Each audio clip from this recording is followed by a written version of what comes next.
Media, जो कि कल ही किसी ने बोला after Ravish Kumar, I don't know if it is Ravish line, media का भक्ति काल चल रहा है इस समय। सो वहाँ तक मतलब भक्ति काल एक चल रहा है, उस सब के बीच में ज़रूरी है डिसेंट, और सिर्फ इसलिए नहीं ज़रूरी है कि मैं करूँगा, इसलिए भी ज़रूरी है क्योंकि लोगों को भी चाहिए। लोग seriously, I mean the way I have seen the way how comedy is getting consumed right now on YouTube or live shows, the kind of response we have seen for our show, the kind of response say Kunal Kamra is getting, or kind of response so many official, that being human, the kind of videos he makes, and how quickly they are consumed, and how much people want that, and they do want, because exactly जब मैं UP में था वो empowering होता है, वो catharsis चाहिए जब आप सामने ही आप देख रहे हो कि मतलब एक तो वो है, वो मीडिया का जो एक कंप्लीट ब्लैंकेट डिवोशन है टू इस्टेब्लिशमेंट, जो कि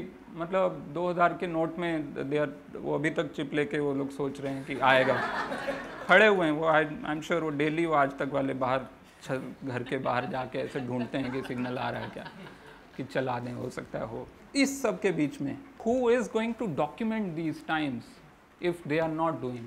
who is going to document? Okay, the achievements, yes, they are documenting, but the failures, of course, there are both achievements and failures, but who is going to document the failures or the blind spots, or the the deliberate oppression which the government is doing in many parts of the country, and especially against the minorities, all kinds of minorities. तो कौन करेगा ये काम? तो किसी को वो जगह लेनी पड़ेगी, क्योंकि वो it's just the nature of water, वो आप उसको इधर खींचोगे वो उधर से कहीं ना कहीं जहाँ पे खाली जगह होगी वहाँ पहुँच जाएगा, वो पहुँचता है। It's not by design, it's just natural. And इस सब के बीच में डॉक्यूमेंटेशन ज़रूरी है। जैसे कि वो 2AB जब उन्होंने बोला कनाडा में जाके कि India and Canada are the 2AB off, it just disappeared. उस समय से ही मैंने नोट बना के रखा हुआ था अपने डॉक्यूमेंट में कि ये क्या हो गया, ये क्या चल रहा है, और इस पे मैं बात करूँगा। तो वो जब बात की, so it came into public consciousness after the video, while it should not have, it should have been called out then and there when it happened.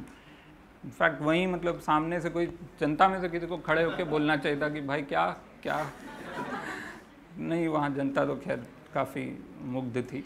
But it is part of the documentation process. Two, the worst time for comedy is the best time for comedy. Always there is so much content, there is so much urgent need to do this, and it's kind of it doesn't take too much time actually। मतलब मैं generally जब भी नया show लिखता हूँ तो generally वो 2 दिन में पूरा अराउंड 40 मिनट्स का शो में लिख सकता हूँ, इतना ज़्यादा कंटेंट है इस समय। I mean it's not about कि हाँ बहुत सारा कंटेंट है इसलिए करना है, वैसा नहीं है, बट फिर भी वो आसान हो जा रहा है उसकी वजह से।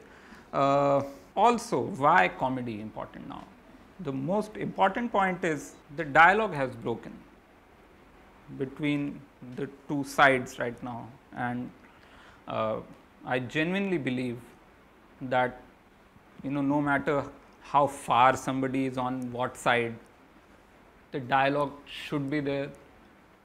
There is a way to reform, to change, to improve things by dialogue. You can't just be that one major failure of liberals or whatever people who call themselves liberals in the last whatever 10-15 years, I would say, is the elitism, which is basically saying कि हम तो इनसे बात ही नहीं करेंगे और ये लोग तो गए गुजरे हैं, और ये लोग मतलब वो elitism की वजह से जो नुकसान हो रहा है, हो चुका है, होता रहेगा। and now I know almost we are at a point of no return, but still that doesn't justify the elitism, that doesn't justify the stance that there can be no dialogue. So dialogue is needed. That's why I feel the traditional media, how it was so easily polarized and how it was so easily kind of appropriated, because वहाँ पे सबसे ज़्यादा elitism था। English press और Hindi press, और English में भी जो दो हिस्से बन गए थे, जिसमें कि एक बहुत ही अल्ट्रा एलीट स्टांस वाला है और दूसरा अल्ट्रा एंटी एलीट स्टांस वाला है। पर इनको साइड करना आसान हो गया। आज आप जितने भी ऑपेड लिख लें, आप जितने भी पैशनेटली लिख लें, आप उसमें जितने भी फैक्ट लिख लें, कोई पढ़ेगा ही नहीं तो उसका फ़ायदा क्या होगा। वो अभी जो शरद जोशी, आप शेर के पास जाके नहीं बोल सकते ना कि भाई शिकार मत करो, नहीं बोल सकते। और वो आप उस तरह से तो बिल्कुल ही नहीं बोल सकते जहाँ पे आप ये भी बोल रहे हो शिकार मत करो और आप ये भी बोल रहे हो कि तू मक्कार है। नहीं हो सकता। You have to find a different way, you have to engage people in a very different way. Storytelling is the way, or comedy or satire is the way, again because it works as an icebreaker, it works as a channel opener in a way, क्योंकि again हमारा content YouTube पे है।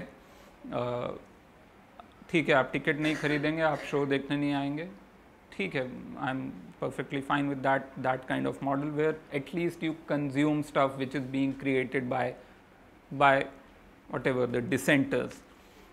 अगर peeing human ने एक video बनाया है जिसमें कि उसने किसी गाने पे कोई एक वीडियो, गाना आपको पसंद है, आपको कॉमेडी पसंद है, ठीक है, आपको इस कॉमेडी का ये टेक नहीं पसंद है, and still you will engage with it. One, because peer pressure सबने देखा है। दूसरा, आपको गाली देनी है इस वीडियो को, तो आप बिना देखे कैसे देंगे। गाली देना एक ज़रूरी काम है इस समय सबका, जीवन का, दिन का 1 घंटा 1.5 घंटा सबने रखा हुआ आउटरीच के लिए आजकल। तो आउटरीच कैसे करेंगे अगर आप देखेंगे नहीं? तो जब आप देखते हैं, ठीक है, आप आउटरीच के लिए देखिए, लेकिन जब आप देखना शुरू करते हैं तो आप अपने दिमाग के एक कमरे की चाबी हमको दे देते हैं, और वो चाबी लेके हम अंदर जाके वहाँ पे एक छोटा सा मोर का पंख रख के आ जाते हैं, और उसके बाद ठीक है, आप सोचते रहिए कहाँ से आया। और तो वो